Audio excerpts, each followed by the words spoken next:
government contracting. Notice I didn't put the business development piece there, although we participate. Government contracting, we oversee all the federal government agencies' compliance. I don't have contracts, so I don't award contracts. So when you hear Office of Government Contracting, people come to me and they want to talk to me about contracts. I oversee. We ensure that government agencies are being compliant when they are reaching out to you all for opportunities. So I look forward to it. Okay, so that being said, we're gonna get into the first tough question. So I tell you, given and this will start off with you, Jackie, given the short runway, you're just getting in, what are some of the key initiatives that you're really focused on for SBA to have that institutional change for the future? We'll start with you. Thank you for that question, Shannon. I think one of the things I look at in terms of what can I do in this short runway, 12 months, where the SBA asked me to come back, is relationships between contracting and small business teams. And you all are setting a standard here with HHS. But as I mentioned yesterday, the relationship between contracting and the small business office was broken at HHS a few years ago. Those teams just clashed. And you cannot, the small business office doesn't have their own contracts to award. The contracting team does. And if those two teams aren't working together to meet the small business goals, then they just don't happen. I was just amazed to see the HCAs here talking about one of them. We met all 5 goals and we plan to do it again. And that happens, that happens with relationship. So what I really want to do is coach and mentor this workforce, the small business workforce, on how do you build that relationship with the contracting offices so you can then bring in the small businesses to make things happen. Because if you don't have a relationship with them, you can't even open the door for a small business to work with the contracting office. The other thing that's important is the 8A program has a history of 3 to 5 years after a firm graduates, they cease to exist. And a lot of people don't know that. A lot of people also don't know that 50% of 8A companies never win a contract. Never. And after 3 to 5 years, those that have been successful cease to exist. So I want to make sure that there's a runway to get from graduation to mid-tier if they want to and sustain and go large. And that's the focus on the mentor protege program and how to operate it. Not just get a protege and then wait and hope that you get a contract, but what do you do with that? And then the certification, the big certification program that we're doing. Firms can't win contracts or compete for contracts if they're not certified. We at the SBA don't want to be the barrier for you getting certification. And I'll talk a little bit more about that if I have an opportunity, but it's not just shifting the IT system to go from 4 systems to 1, but it's also realigning all of the staff. So I have a huge team all across the country, and I have to realign all of the employees that used to just do WOSB certifications or veteran certifications or Hub Zone or 8A. They all have to learn every certification. Good. So, and we're talking about the union. We're talking about union issues, and a lot. And then, of course, customer service. Like the customer experience, I ask my team, every day you come to work, you should be excited. And if you're not excited, then fake it. They know it. Fake it. Because when a small business calls the SBA, I want them to get someone on the other end of the phone that's excited to get the call and to help them. Not someone that's burnt out and tired and doesn't even want to be there. And I always ask, if your clients could go somewhere else to get what they get from you, would they still come to you? And that's how you stay in business. And we need to run the SBA like a business. Amen.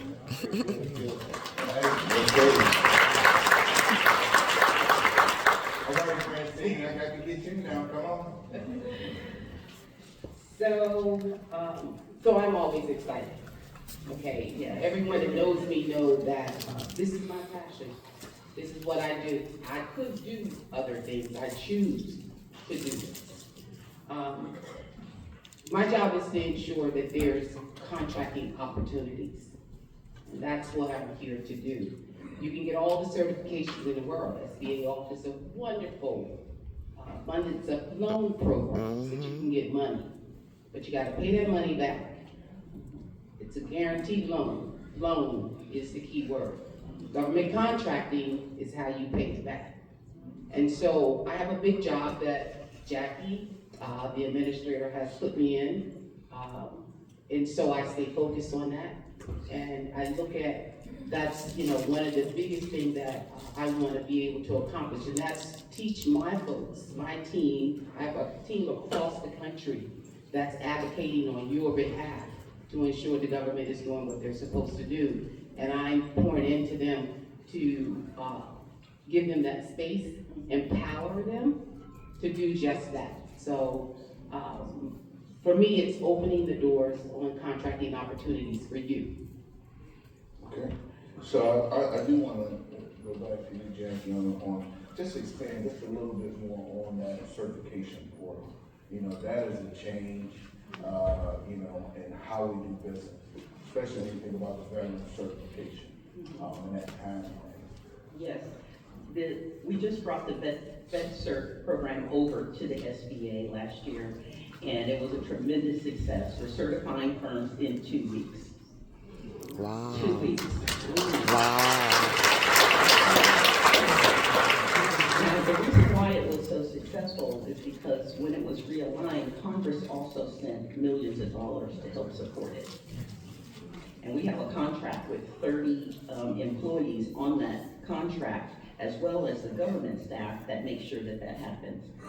In contrast, the woman-owned small business program, we took that out of hide and took 7 people out of our rest of our teams to stand up the WOSB program with no additional money. And so that program has a backlog of 12 months to get certified. Wow. And now, of course, you know that Congress is also saying that you can't self-certify anymore for WOSB or service-disabled vets. So we have 4 different broken systems, one for HubZone, one for 8A, 3 broken systems, one for HubZone, 8A, and WOSB. The VetCert system is working well. We're going to create what's called My SBA certification. My SBA certification. You're going to be able to go on to My SBA portal, have a login, and everything that you get from training to loans to certifications will be in that one portal. So instead of submitting tax returns, so when you think about the certification, how many are multi-certified? Okay, so if you're multi-certified, you submitted your tax returns, business documents, everything into 4 or 3 different systems. One of my team may have said your tax returns are fine, another may have said there's an issue with them. One said your governing documents are okay, another kicked them back. The teams weren't even aligned. They're still not aligned. And so we're going to allow you to submit the documents one time and then click radio buttons to say, I think I'm eligible for woman-owned 8A HubZone. And one person on our team will review that application from beginning to end. And you'll get a letter that says you're certified. You'll get a letter that says you're certified in multiple programs. Someone asked at a conference, is this like a super certification? No. It's the same, different 4 certifications, it's just one system. Because certifications are about set aside. There's no super set aside, right? You can't set aside an acquisition in 2 areas. You can't say, this is set aside for HubZones that are 8A. Or service-disabled vets that are women. You can only set it aside in one area, and that's why we do the certification. So it's realigning the entire team. We plan to launch this this year, and it's going to happen before the fiscal year. Before the fiscal year. I'm telling it now, you team, go get it done. It's a lot of pressure. Sometimes you don't put out the dates because you don't know if you're going to be successful, but we don't have a choice but to be successful. Like the timeline is clicking and we have to get this done. The administrator Administrator Guzman really want to focus on customer experience, right? Because if we at the SBA don't have a good customer experience for our small businesses, how are we showing them how to have good customer service with their clients, which is also the government? Good deal, great, wow, that's a lot of good information. Yeah. So I gotta go back to you, Francine, on this, because you're in that policy compliance arena. So what are some of the things you're focused on as it relates to the compliance for the other federal agencies, so I can be prepared as being an obstacle for when you come down? And maybe even focus it on subcontracting, because that's been one of the challenges for, the federal government. So I got a whole list. I was hoping for this question. One thing I'm going to start doing, in all seriousness, is you will hear from me because I'm going to meet with each of our federal agencies. And not just meeting any folks. I'm going to be asking for that meeting with the state procurement executive, meeting with the director of the small business office, your HCAs, in an effort to reset our relationship. I'm not coming after you. I want to work with you in partnership. SBA, we don't want to slow things down. We want to see how we can engage with each of the agencies to speed things up. Because when we slow things down, it impacts industry. It impacts the agency, the program offices. We're trying to figure out how can we work better as partners. And so in that conversation, we're going to talk about some of these large bundling requirements that we see. These multi-billion dollar, multi-year, 20-year contracts. The goals that we set in those contracts now is going to be there, whether it's prime or sub, for the next 10 years in most occasions, And so we want to talk about how can we start early engagement with the SBA, getting our PCRs at the table early, looking at those subcontracting opportunities as you're planning in this large acquisition process. So those are just a couple of things, looking at on-ramps, off-ramps, new entrants. How can we get new firms back into the industry? We know women are very adversely impacted from COVID. And so we need to get those women back into the workforce. And so those are some of the conversations. That's when you can look forward to meeting with me, Shannon. I so look forward to meeting with you. So I have, folks might not know, but both of you have been in the SBA, have left the SBA and done other things, and then now you're back. What are some of the things that need to change or that are stay the same? What does it look like now? And either one of y'all can take, because both the questions are for both of you. So I spent over 35 years in the federal government. I grew up as a contract specialist, contracting officer, and then, of course, when I found out that small business advocates go to conferences, I thought, I'm gonna switch to that. But there's some people like I see, Kenyatta, we worked together for years, and Alice, and Katrina as well, and we worked together in the Army. And so, over the years, one of the things that I have seen is for small business programs, people that are coming from outside of contracting and small business programs, leading in high levels at the OSDBU office. And they don't really have a commitment to contracting or to small business. They saw a senior executive position and their agency needed to transition them, and they're in a position where they don't have the heart to do what they need to do.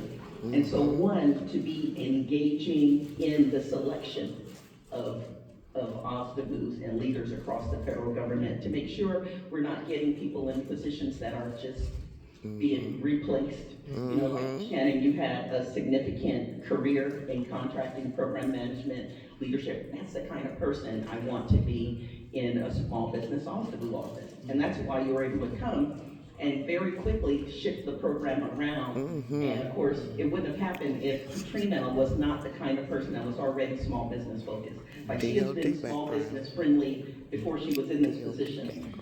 And so it allowed you to do that. But sometimes you see a new OSDBU, the doors are closed in that agency. We have, unfortunately, one of our largest organization, the senior procurement executive wrote a policy that the OSDBU, or the small business office, signed off on, that the small business office will not review acquisition strategies. Whoa. I'm gonna just put it out there. Put it out. It's the Army. The Army Small Business Office does not review acquisition strategies, and the policy was written by the senior procurement executive that they don't need to, and the Small Business Office agreed to it. So when we call them and say, hey, did you know this multiple award task order vehicle is sucking up a lot of small business contracts? They have no clue, because we don't do that anymore. What are y'all doing? So sometimes you're putting people in those jobs that don't have this background, they don't have the passion for it, and they're happy for someone to say, you don't need to review acquisition strategies. We'll handle it. So that's one.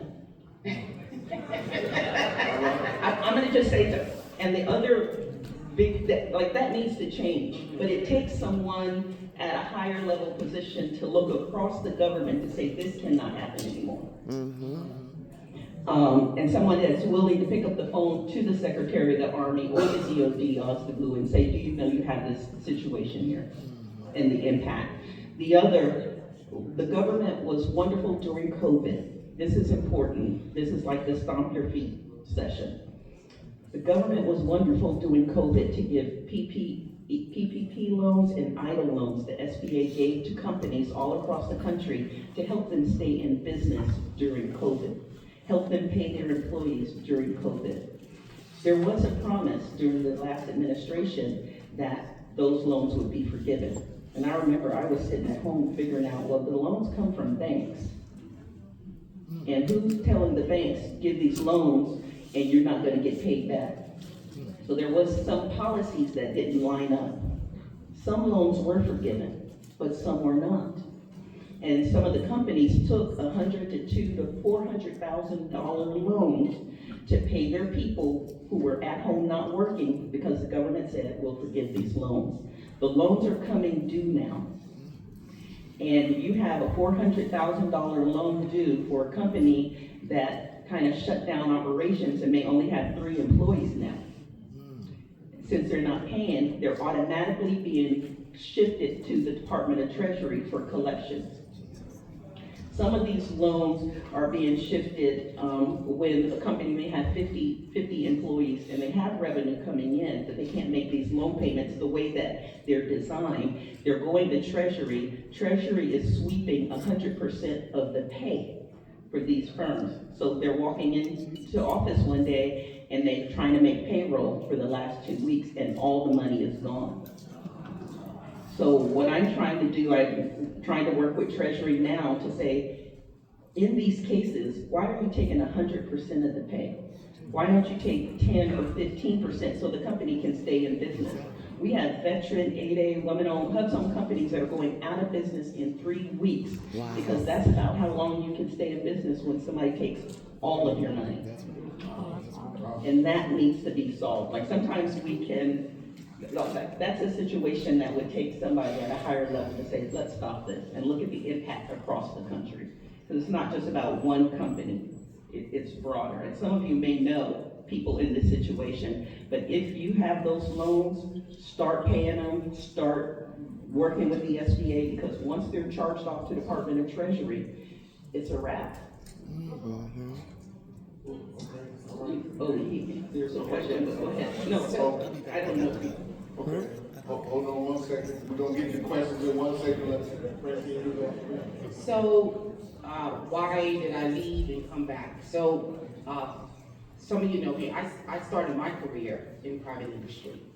So I spent over 20-some odd years as a federal contractor.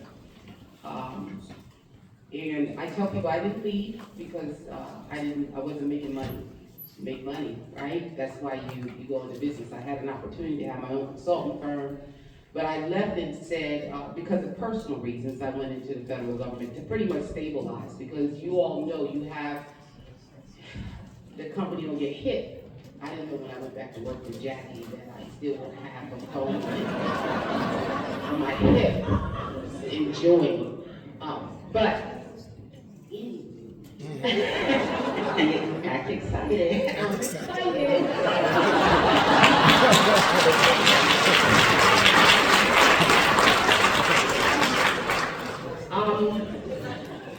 I was going to fix the government. And I said the agency that needed to be fixed was the Small Business Administration.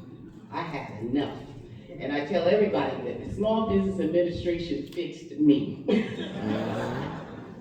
But I had a nice run, you know, having an opportunity working in the field office, impacting some firms right here today.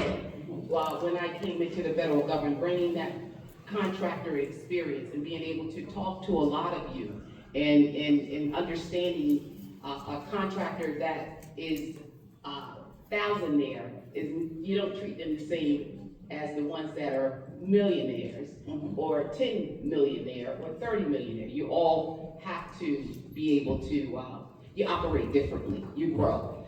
But I spent a nice 10 years there. And I had an opportunity to, kicking and screaming, but it is an opportunity, you never know, to go into the agency. And at SBA, I wrote policy, but throughout all the programs, the mentor protege program, had an opportunity to work with Jackie, believe it or not, and stood it up. I went to the National Science Foundation in the Small Business Office, because we can write those policies at SBA, but then you have to go and see how they work and execute at the agency level. So it gave me a different experience. And then I had an opportunity to come back home. And it's nice to come back home when you have an administrator that understands what you do. An administrator Guzman knows government contracting. And then, I mean, the added surprise when Jackie came. I was like, wow, the team's all together again. All Praise together God. again. It, you know, so that was the reason why I came back. I could have stayed in the agency, but I wanted to come back because you can impact an agency or you can have an impact in an entire government. And this is what this role allows me to do. So I'm excited to be back. And Shannon, let me just add this. The way I try to lead the team is just through a common sense approach, right? And to look at every opportunity to raise the bar and bring about change, not just look at what the regs say, but first think about how things should be done. And if there's a reg that prevents it, change the reg. When I was here before, those of you that were certified in the 8A program before 2014, you had to send boxes of paper to the SBA to get the application, and then it would be mailed back because it was missing a document that was in there, but they didn't know it was in there, so you had to mail it back. And sometimes it would be mailed back because you completed the wrong form. And they would be mailed back 2 and 3 times. Like every week we were sending back 30 to 40 applications of people submitting on the wrong form. And when I got there, I said, where are these people getting this form from? We don't know. Why doesn't somebody just ask them? Because they're all submitting the same wrong form. So I called one of the firms. Oh, it's on your website.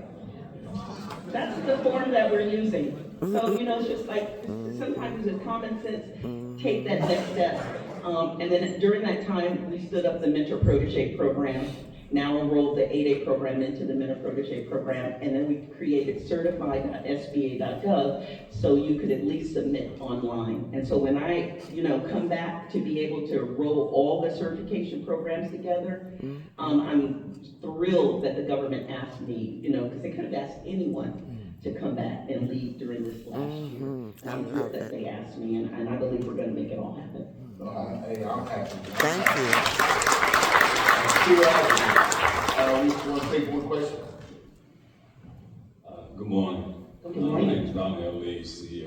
Appointee Travel Service. First of all, I want to thank you all for having us come, Mr. Jackson and Ms. Burnette and Ms. Morris. During COVID, I want to piggyback on COVID. During COVID, March of 2020 through March of 2022, a lot of small businesses, including my company, we did receive the PPP loan, but we also had employees that were sitting home. And while they were sitting home, Johnny never had leave when he was at work. So now he has 240 hours on the books. Johnny or Murray never comes back to work. Under our P&L, we have to pay these employees out. So a lot of companies lost profit because now we got employees who never came back to work. But we got to pay off our law, the vacation leave. And we lost a lot of money because of the fact we had to pay out a lot of leave for employees who never returned back to work. Wow. I will tell you, that is something that has never been considered a thought of. Is there anything the White House or the SBA can look at as far as moving forward with that? Yes, I just wrote it down. We will go back and look at it.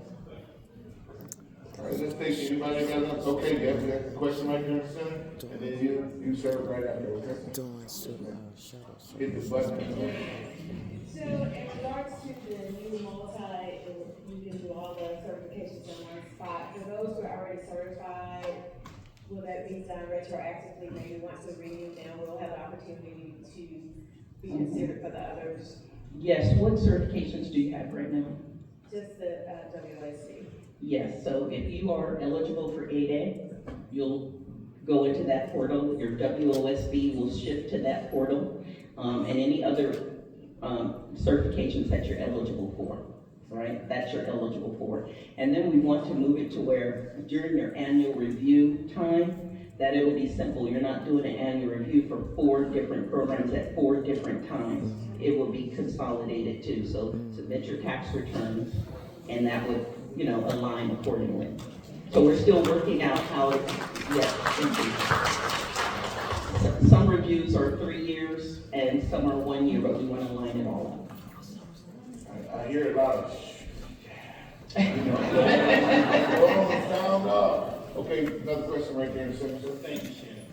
Good morning, Fred Butler Jr., Sit Group. I have a very similar question. Recently certified as an SDVOSB. Excellent process. Now that you have that information, will that also be incorporated for example, the 8A certification that we would be eligible for? Yeah, you will, the 8A, your Certs Disabled Vet certification will transfer into our new system, My SBA certifications, and you will go into that same system to apply for 8A. If you can apply for 8A and HubZone and do those at the same time, you would then get that one letter that has both of them. Thank you. Yes. Listen, those are huge advances. Y'all should be clapping that up. Yeah. Oh, I'm sorry. Hold on. Get this gentleman right there, and then you next, man. Good morning. I'm Rafael from Lighthouse Integrated. We're based out of Puerto Rico. Jack, I just wanted to tell you like a testimonial. It is working. We are 8A and became 8A last May. At the beginning of the year, we were told, hey, why don't you try for the WOSB? Yes. Since our founder owner is a woman. It took a week. Yes. For us to get the letter with the certification for WOSB. Yes. So our Apex process, go through our process. It took like 20 minutes online, and I was very surprised that everybody was telling us, oh, it's going to take 12 months. Yes. But it took a week, so thank you. Thank Yes. you for what you're doing. Let me share real quickly. We're already looking to see how we can leverage existing certifications to simplify the next certification. We don't have it all in one portal, but if we find out that you're submitting for woman-owned and you're already 8A or HubZone, well, we've already looked at everything we need to look at. Yes. And so we have Elisa right here in the front. Say hi, Elisa. Stand up,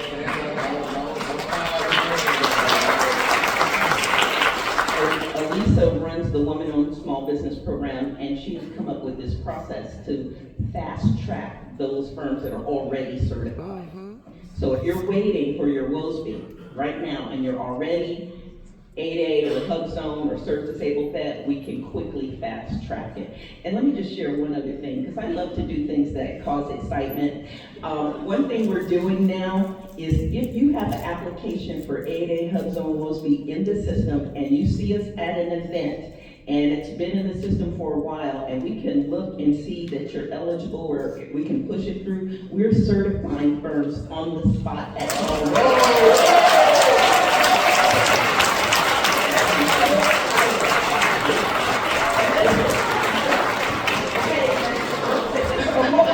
I'm sorry. Listen, I'm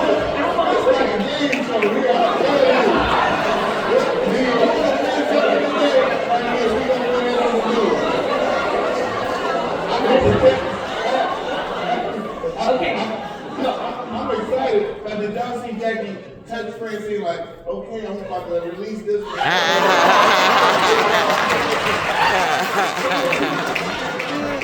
So I'm gonna have to just follow up with that. Let me just tell you something, and I think about it. We have all of the programs represented here today. I love it. All of the socioeconomic programs here today. That's huge. Yeah.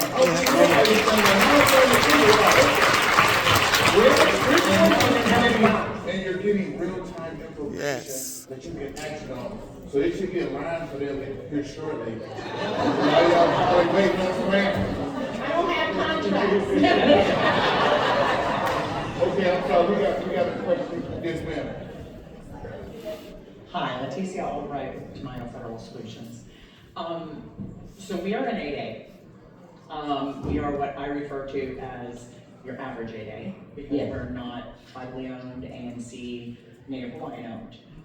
I know there are a lot of my brothers and sisters here in the audience too. I understand that Senator Cardin out of Maryland recently put forward some legislation.